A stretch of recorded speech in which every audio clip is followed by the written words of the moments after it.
longgar, jadi bisa untuk apa yang dibutuhkan Bu Mita saat ini. Ya, alhamdulillah. Begini Pak, maksud saya kesini itu karena saya mendapat tugas dari CGP saya terkait dengan wawancara terhadap kepala sekolah yang berhubungan dengan pengambilan keputusan terkait dilema etika, seperti itu Pak. Apakah nanti Bapak bersedia untuk saya wawancarai? Ya, insya Allah bersedia sekali. Ya, baik. Sebelumnya Pak, selama ini menurut Bapak itu apakah yang Bapak identifikasi terkait dengan kasus-kasus yang merupakan dilema etika? Ya, terima kasih. Bahwa dilema etika memang kita mengandung satu pengertian adanya satu maksud baik, tapi semua harus ada prioritas. Nah, oleh karena itu langkah yang paling tidak yang untuk mengidentifikasi adanya dilema etika itu adalah saya nanti akan melihat kondisi yang sebenarnya, kemudian dari hal tersebut nanti saya rangkum, kemudian setelah itu rangkum menjadi pikiran saya, terus saya konfirmasi terhadap sumber yang memang harus saya tindak lanjuti itu. Dari konfirmasi itu, maka saya buat satu analisis hal yang harus ditindaklanjuti, dan dari beberapa poin-poin itu maka saya identifikasikan itu kaitannya dengan hal yang harus nanti saya putuskan untuk menindaklanjuti apa yang menjadi permasalahan identifikasi dari dilema etika itu. Jadi Bapak melihat kondisi yang sebenarnya dulu, kemudian nanti merangkum kondisi tersebut untuk dapat dijadikan sebagai keputusan yang tepat, seperti itu ya Pak?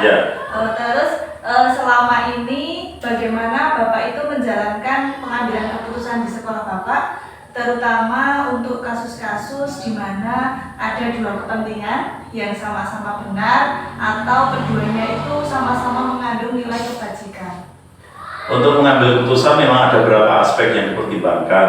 Yang pertama aspek dari skala prioritas hal itu sendiri, kemudian psikologis, bahkan aspek sosiologis. Kemudian untuk menentukan mana yang harus diprioritaskan, sudah barang tentu kita melihat juga tentang kebutuhan jangka pendek atau jangka panjangnya, kebutuhan tentang data dukung, daya dukung, baik itu tentang peserta didik sendiri, kemudian sarana pendukung, bahkan juga pendidik dan tenaga pendidikan. Nah, ini adalah merupakan satu langkah-langkah untuk memutuskan agar nanti prinsip keadilan, kita tahu bahwa adil bukan berarti sama, tapi keadilan itu adalah berdasarkan kebutuhan. Jadi misalnya di kelas guru itu berhadapan dengan siswa, satu anak itu di atas rata-rata kemampuannya, kemudian yang lain ada di anak yang di bawah rata-rata kemampuan itu. Kan guru juga harus memutuskan, ini sama-sama mencari jalan keluar yang baik. Nah, salah satunya adalah nanti melihat bagaimana kebutuhan. Misalnya si anak yang kurang, kok nanti harus dibutuhkan waktu yang lama, nah, nanti dibuat satu schedule kegiatan dan juga. Nah, itulah maka untuk mengambil satu keputusan yang sama-sama baik, maka akan dilihat berdasarkan skala prioritas dari ukuran waktu, ukuran bobot dari permasalahan itu sendiri. Kita menentukan skala prioritasnya Pak, bahwa adil itu tidak harus sama. Tidak harus sama, ya betul. Ya, kan? Lalu langkah-langkah atau prosedur yang seperti apa yang bisa Bapak lakukan? Ya. Untuk langkah-langkah sudah barang tentu kita melihat yang pertama adalah kondisi secara umum. Yang kedua tentang data-data yang valid. Artinya memang kita mengambil satu keputusan itu jangan sampai berdasarkan asumsi, berdasarkan hanya pemikiran saya seperti ini.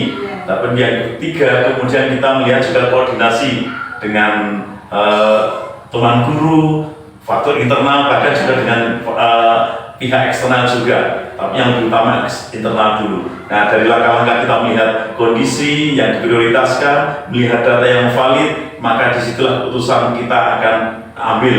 Dan juga keputusan diambil bukan atas dasar kemampuan saya sendiri. Artinya tidak hanya satu tangan, tapi berdasarkan masukan dari teman guru, bapak ibu guru, bahkan jika kita melihat kondisi di peserta didik atau kondisi secara dekat gitu. Jadi ya kita harus memang dalam memutuskan sebuah keputusan itu tidak selalu harus menurut apa yang kita pikirkan Pak, apa yang kita asumsikan, tapi kita harus secara langsung kita berembuk dengan orang lain, berkolaborasi, dan juga melihat kondisi yang secara umum yang ada pada anak tersebut. Ya, betul. Selanjutnya, hal-hal apa saja yang selama ini Bapak anggap efektif dalam pengambilan keputusan pada kasus-kasus dilema tersebut? Ya, ini berkaitan dengan tadi bahwa keputusan tidak hanya di satu tangan. Kepala sekolah itu memang sebagai palu gudang akhir yang eksekusi, ya. Tapi semua adalah berangkat dari saya ingin melihat dari sisi guru, kemudian saya melihat dari sisi siswa, bahkan saya melihat dari sisi tenaga pendidikan. Itulah nanti untuk mengefektifkan sehingga keputusan yang saya ambil tidak keliru, keputusan yang saya ambil benar-benar minimalisir kesalahan. Karena keputusan itu juga bisa berisiko, keputusan itu bisa jadi benar diterima oleh semua pihak, tapi juga bisa juga ada hal yang keliru juga. Nah, kita meminimalisir agar keputusan kita yang ambil itu tidak keliru dan benar dan bisa diterima oleh semua pihak. Dan itulah efektifnya adalah kita selalu berkolaborasi, berkoordinasi dengan tadi yang saya sebutkan, lintas pihak gitu. Begitu. Selanjutnya, hal-hal apa saja yang selama ini merupakan tantangan dalam Bapak mengambil keputusan tersebut? Ya, untuk tantangan itu biasanya berkaitan dengan adanya beberapa agenda keputusan ada yang harus segera diputuskan. Setelah melalui rangkaian perjalanan yang mengambil pihak yang efektif tadi, tapi kita juga sering dibenturkan dengan beberapa kegiatan. Namun pada prinsipnya hal yang sering menghambat adanya satu kepentingan dalam hal ini individu dalam hati kita. Contohnya begini, ingin menerapkan prinsip keadilan, tapi di sisi lain kita ada rasa kasihan. Kemudian di sisi lain kita ingin menerapkan jangka pendek yang cepat, tapi dalam jangka panjang ternyata itu juga belum tentu tepat. Nah, itulah yang sering kadang menghambat. Hambatannya adalah dalam diri kita untuk mengambil keputusan. Meskipun nanti dalam putusannya hal-hal tersebut kita sudah buka satu persatu supaya nanti tidak menjadi satu hambatan. Baik, seperti itu ya betul. Lalu, apakah Bapak itu memiliki sebuah jadwal tertentu dalam sebuah penyelesaian kasus yang terkait dengan dilema, atau apa Bapak itu langsung menyelesaikannya di tempat? Untuk mencari satu hasil penyelesaian yang bagus, memang kita tidak tergesa-gesa. Meskipun kita juga ingin sesuatu itu diselesaikan secepat-cepatnya agar tidak menjadi kendala atau beban pikiran di kemudian hari. Namun kita tak punya schedule, misalnya hal yang kita anggap dilema ataupun keputusan itu kita harus segera putuskan dalam jangka pendek, mungkin kita hanya beberapa hari butuh putusan. Namun kalau dilihat substansi permasalahan yang diputuskan itu lebih berat, mungkin kita akan membutuhkan waktu yang lebih panjang. Meskipun tetap kita target, maka mungkin hanya 1 minggu atau mungkin 1 bulan sudah selesai, atau bahkan kurang dari 1 minggu dirasa itu sudah selesai, kita selesaikan dengan tetap berkoordinasi dengan lintas pihak tadi. Jadi intinya semua itu tidak secara instan ya Pak. Jadi kita perlu ada pemikiran khusus, kita perlu ada jadwal tertentu tergantung bagaimana kasus-kasus tersebut dapat diselesaikan. Lalu apakah adakah seseorang atau faktor apa yang selama ini mempermudah atau membantu Bapak dalam mengambil keputusan dalam kasus-kasus tersebut? Kalau di sekolah kita harus akui bahwa teman guru itu juga ada yang kita berpikiran loncatan cepat, pun juga ada yang hati-hati. Nah, bukan lambat tapi hati-hati. Nah, ini yang cepat kadang-kadang kita memang harus mencari jalan tengah. Hati-hati tidak berarti dia tidak berpikir cepat, cuma mungkin perlu pertimbangan plus minusnya dan seterusnya. Nah, itulah dengan adanya lengkapnya dari teman guru yang harus memberikan kontribusi, mungkin langkah cepat seperti ini atau langkah jauh seperti ini. Nah, itulah yang membuat saya lebih ringan. Jadi saya bisa mengakomodir, bisa memadukan antara prinsip kerja cepat dan prinsip kehati-hatian. Toh itu yang nanti akan menghasilkan satu langkah-langkah dan keputusan yang sangat bijak. Karena kebijaksanaan itu sangat penting dalam rangka untuk menerapkan kebijakan. Nah, sehingga itulah yang memudahkan. Paling tidak mudah sekali memang, tetapi paling tidak lebih memudahkan dalam memutuskan itu tidak terlalu lama gitu. Harus ada segera eksekusi tadi, plus gitu. Saling membantu dengan dan juga saling berkoordinasi dengan rekan-rekan guru seperti itu ya Pak. Tidak semuanya orang itu punya pemikiran cepat dan tidak semuanya itu ada yang pemikirannya hati-hati. Iya, betul. Selanjutnya dari semua yang sudah Bapak sampaikan tadi, pembelajaran apa yang dapat Bapak ambil dari pengalaman Bapak ketika mengambil sebuah keputusan dalam dilema? Dalam pembelajaran ini memang belajar untuk semua orang, tidak hanya kepala sekolah, tapi juga bisa guru atau bahkan mungkin tenaga pendidikan juga. Tapi kalau untuk saya sebagai penanggung jawab satuan pendidikan, memang pembelajaran yang kita peroleh di setiap saat.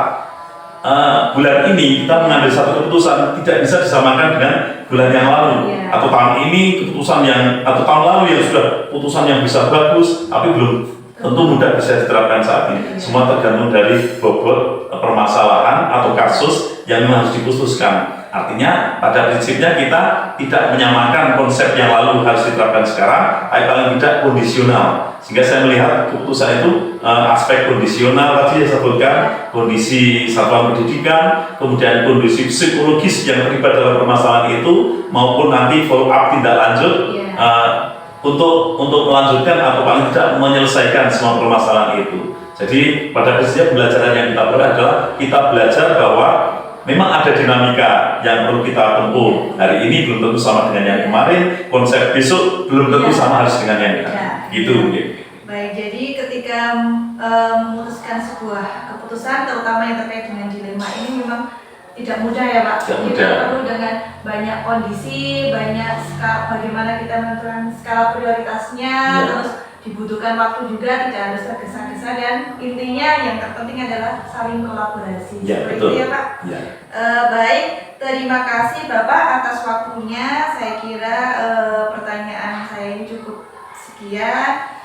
Semoga nanti hasilnya saya kedepannya ketika saya mengikuti program PDP ini dapat diberikan kelancaran, kemudian sampai nanti saya selesai dan lulus.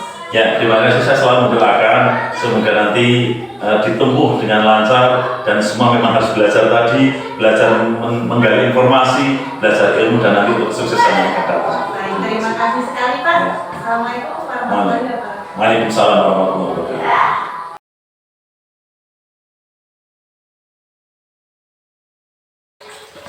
Assalamualaikum Bu Min.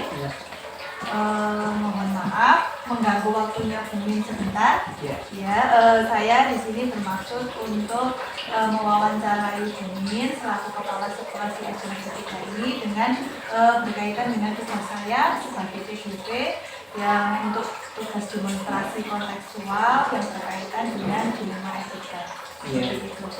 Jadi yang ingin saya pertanyakan di sini, selama ini bagaimana Ibu dapat mengidentifikasi kasus-kasus yang merupakan dilema etika? Baiklah, selamat datang Mbak Rita ke kami. Selama ini saya dalam identifikasi kasus-kasus tadi, karena kasus tadinya itu tidak hanya satu, banyak sekali kasus-kasus, maka perlu kami identifikasi. Selanjutnya, perlu kami identifikasi, karena ini berkaitan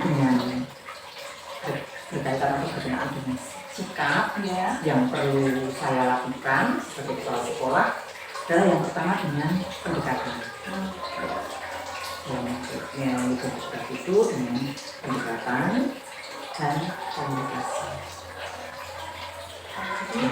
Terus kemudian saya mengumpulkan kasus-kasus itu tadi yang menjadi dilema ketika itu.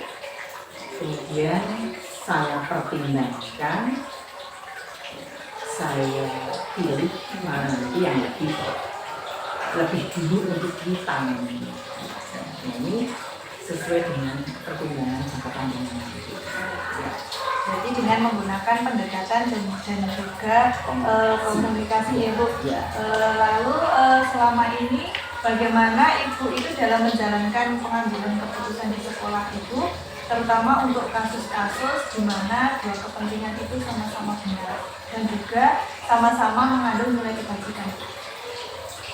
Ya, dalam pengambilan keputusan untuk kasus-kasus di mana ada dua kepentingan yang sama-sama benar ataupun sama-sama mengandung nilai kebajikan itu dengan cara saya mengambil prioritas mana kasus itu yang lebih dulu kita tangani. Jadi mana yang perlu penanganan lebih dulu, Iya. yang lebih penting dulu kita dulukan. Oke. Jadi sesuai dengan prioritas kasusnya gitu. Iya. Ya kita dulukan, jadi kita pilih, kemudian kita putuskan Ya. dengan memperhatikan hal-hal atau mempertimbangkan hal-hal seperti nilai universal, Iya. ya misalnya kejujuran, keadilan dan sebagainya. Kemudian kita mempertimbangkan lagi juga tentang berpihak pada baik dan juga dapat dipertanggungjawabkan. Intinya nanti semua itu terkait dengan keperpihakan dengan murid dan juga dapat dipertanggungjawabkan. Ya. Selanjutnya langkah-langkah yang seperti apa yang biasanya Ibu lakukan selama ini? Langkah-langkah yang saya ambil dalam melakukan menyelesaikan permasalahan di lima titik tadi, yang pertama kita mengenali dulu nilai yang saling bertentangan. Ya. Kemudian siapa nanti yang terlibat dalam kasus itu, baru kita olah apa itu datanya itu tadi, ya kita olah, kemudian kita sesuaikan kasus tadi yang relevan, kita sesuaikan mana yang benar, mana yang salah, atau mana ini yang dilematika atau bukan. Nah itu kita pilah-pilah, kemudian kita pilih yang tadi yang lebih dulu diselesaikan tadi. Ya, kemudian dalam pelaksanaannya nanti kita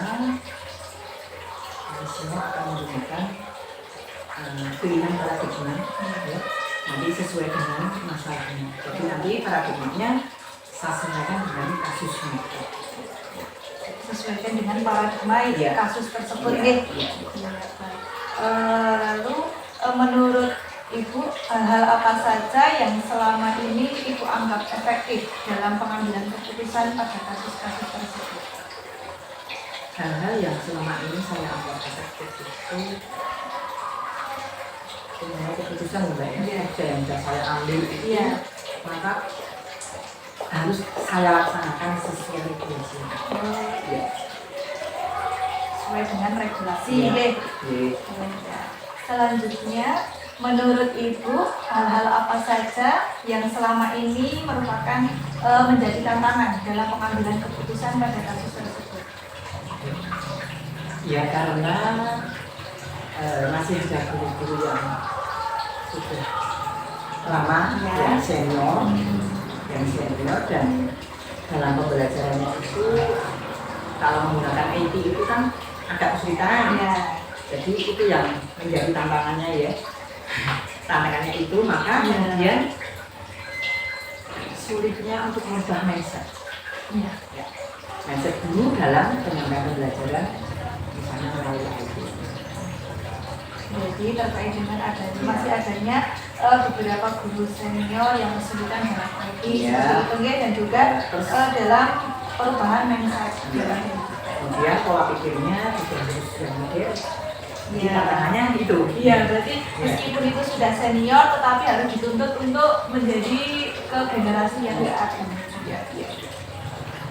Baik, untuk yang keenam selanjutnya adalah apakah Ibu itu memiliki sebuah jadwal tertentu dalam penyelesaian kasus dilema etika ini, dan juga apakah Ibu itu langsung menyelesaikannya di tempat atau memiliki jadwal sendiri untuk menyelesaikannya di mana?